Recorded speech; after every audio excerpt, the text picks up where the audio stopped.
Assalamualaikum warahmatullahi wabarakatuh.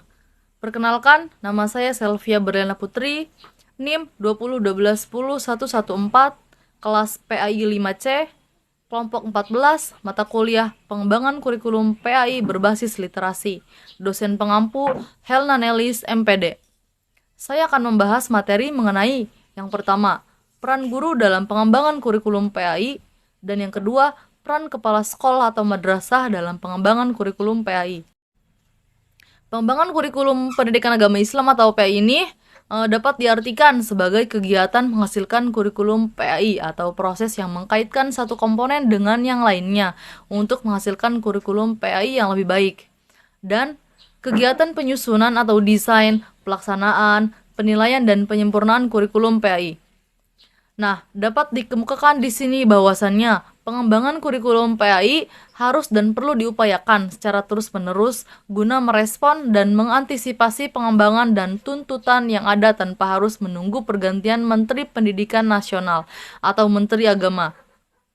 Apabila saat ini masyarakat sudah memasuki era globalisasi atau informasi teknologi, baik di bidang ilmu pengetahuan maupun sosial, politik, budaya, dan etika, hal ini akan berimplikasi pada banyaknya masalah pendidikan yang harus segera diatasi, tanpa harus menunggu-nunggu keputusan dari atas. Nah, disinilah kepala sekolah dan guru PAI merupakan salah satu faktor penting dalam pengembangan kurikulum. Bagaimanapun idealnya, suatu kurikulum tanpa ditunjang oleh kemampuan kepala sekolah dan guru PAI untuk mengembangkannya, maka kurikulum itu tidak akan bermakna sebagai suatu alat pendidikan atau sebaliknya. Pembelajaran tanpa kurikulum sebagai pedoman tidak akan efektif.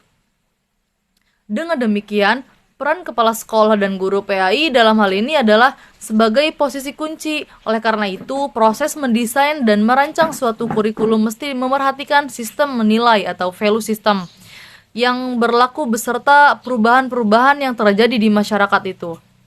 Kurikulum berfungsi mengembangkan seluruh potensi yang dimiliki oleh peserta didik sesuai dengan bakat dan minatnya yang sejalan dengan nilai-nilai religius Islam.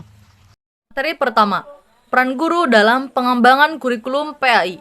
Dalam Peraturan Menteri Pendidikan Nasional Nomor 74 Tahun 2008 tentang guru dijelaskan bahwasannya guru itu adalah pendidik profesional dengan tugas utama mendidik, mengajar, membimbing, mengarahkan, melatih, menilai dan mengevaluasi peserta didik pada pendidikan anak usia dini, jalur pendidikan formal, pendidikan dasar dan menengah. Kurikulum sebagai alat pedoman bagi guru dalam melaksanakan program pembelajaran dalam rangka untuk mencapai tujuan pendidikan di mana guru itu mengajar. Guru sebagai pekerja profesional dituntut untuk mampu merancang, melaksanakan dan mengevaluasi hasil usahanya sendiri dengan sebaik-baiknya. Guru adalah orang yang tahu persis situasi dan kondisi diterapkannya kurikulum yang berlaku. Selain itu, guru juga bertanggung jawab atas terciptanya hasil belajar yang diinginkan. Nah, dengan demikian, guru selalu dituntut untuk meningkatkan kemampuannya sesuai dengan perkembangan kurikulum, perkembangan ilmu pengetahuan dan teknologi, serta perkembangan masyarakat.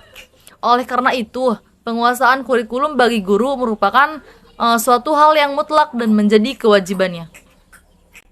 Peran guru di sini tertera ada 4 peran. Yang pertama, implementers atau pelaksana kurikulum, yang kedua adapters atau penyelaras kurikulum, yang ketiga developers atau pengembang kurikulum, dan yang keempat researchers atau peneliti kurikulum.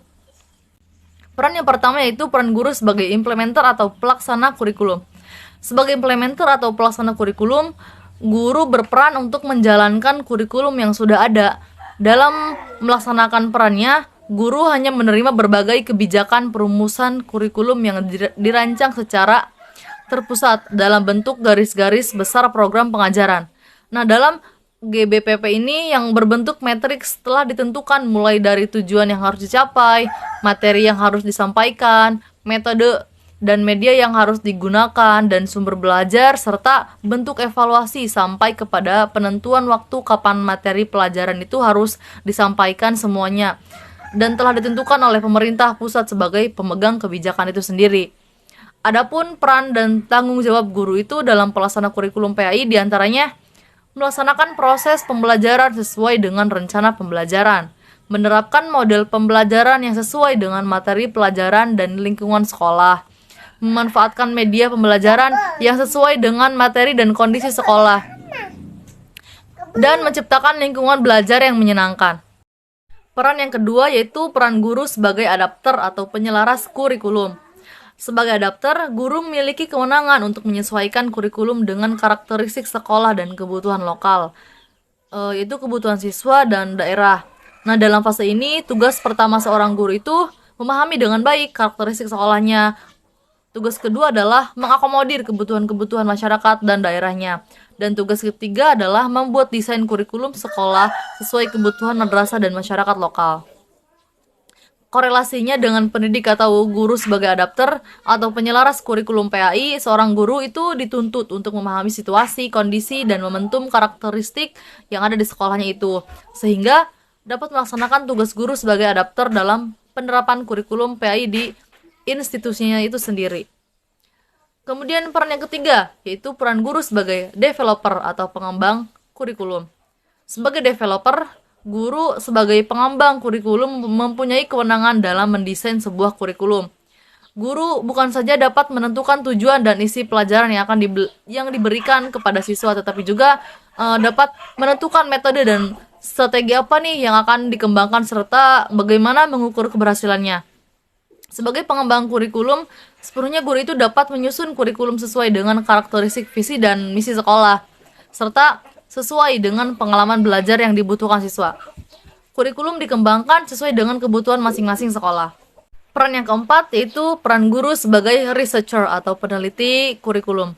Sebagai researcher, sebagai fase terakhir adalah peran guru itu sebagai peneliti kurikulum. Peran ini dilaksanakan sebagai bagian dari tugas profesional guru yang memiliki tanggung jawab dalam meningkatkan kinerjanya sebagai guru. Dalam peran sebagai peneliti, guru itu memiliki tanggung jawab untuk menguji berbagai komponen kurikulum. Misalnya menguji bahan-bahan kurikulum, menguji efektivitas program, terus menguji strategi dan model pembelajaran, dan termasuk mengumpulkan data tentang keberhasilan siswa mencapai target kurikulum. Salah satu metode yang disarankan dalam penilaian ini adalah metode penilaian tindakan kelas atau PTK, penelitian tindakan kelas. Itu metode penelitian yang berangkat dari masalah yang dihadapi guru dalam implementasi kurikulum.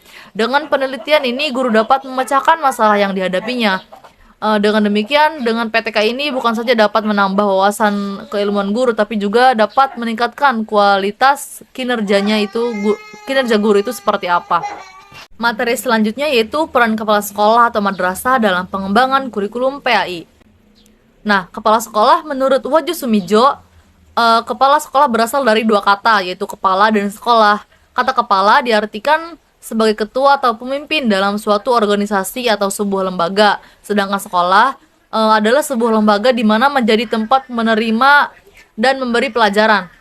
Kepala sekolah adalah seorang tenaga fungsional guru yang diberi tugas untuk memimpin suatu sekolah di mana diselenggarakannya proses belajar mengajar dan murid yang menerima pelajaran.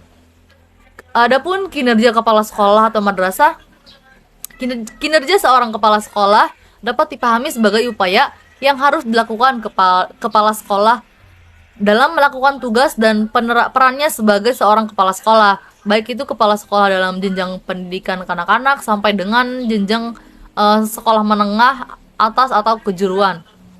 Kinerja itu sendiri pada dasarnya merupakan perwujudan pengetahuan, sikap, dan keterampilan yang selaras dengan visi dan misi masing-masing satuan dan jenjang pendidikan berdasarkan kompetensi dasar kepala sekolah. Di sisi lain, kepala sekolah juga harus mampu memahami konsep penilaian atau evaluasi. Sebagai pengetahuan bahwasannya evaluasi adalah proses pengukuran yang dilakukan terhadap kecenderungan perubahan yang terjadi mengenai suatu fenomena dengan hasil yang lebih cenderung kepada pemaknaan atau perubahan perilaku atau sikap individu tertentu. Nah, dalam hal ini, evaluasi lebih cenderung kepada penilaian perilaku guru yang menunjukkan kinerjanya dalam melaksanakan tugas di sekolah berdasarkan standar kompetensi guru menurut Depdiknas, mulai dari pembuatan perencanaan pembelajaran atau RPP sampai kepada melakukan penilaian proses dan hasil belajar. Adapun peran kepala sekolah atau madrasah dalam pengembangan kurikulum, secara umum, tugas dan peran kepala sekolah memiliki 5 dimensi kompetensi. sebagaimana termaktub pada Peraturan Menteri Pendidikan Nasional Nomor 13 Tahun 2007 tentang standar kepala sekolah atau madrasah, yaitu kompetensi kepribadian, manajerial, kewirausahaan, supervisi, dan kompetensi sosial. Semua kompetensi tersebut haruslah tercermin pada diri seorang kepala sekolah dalam melaksanakan tugas dan perannya untuk menciptakan sekolah yang berkualitas dan unggul. Sedangkan peran kepala sekolah atau madrasah dalam pengembangan kurikulum ialah harus mampu memfasilitasi sekolah untuk membentuk dan memberdayakan tim pengembang kurikulum, mengembangkan tenaga pendidik dan kependidikan sekolah agar mampu menyediakan dokumen-dokumen kurikulum yang relevan dengan tuntutan dan kebutuhan siswa, orang tua siswa dan masyarakat, memfasilitasi guru untuk menyusun silabus dan rencana pelaksanaan pembelajaran atau RPP setiap mata pelajaran sesuai dengan kaidah yang dipersyaratkan dalam kurikulum tersebut, memfasilitasi guru untuk memilih media dan alat pembelajaran yang sesuai untuk setiap materi dalam mata pelajaran.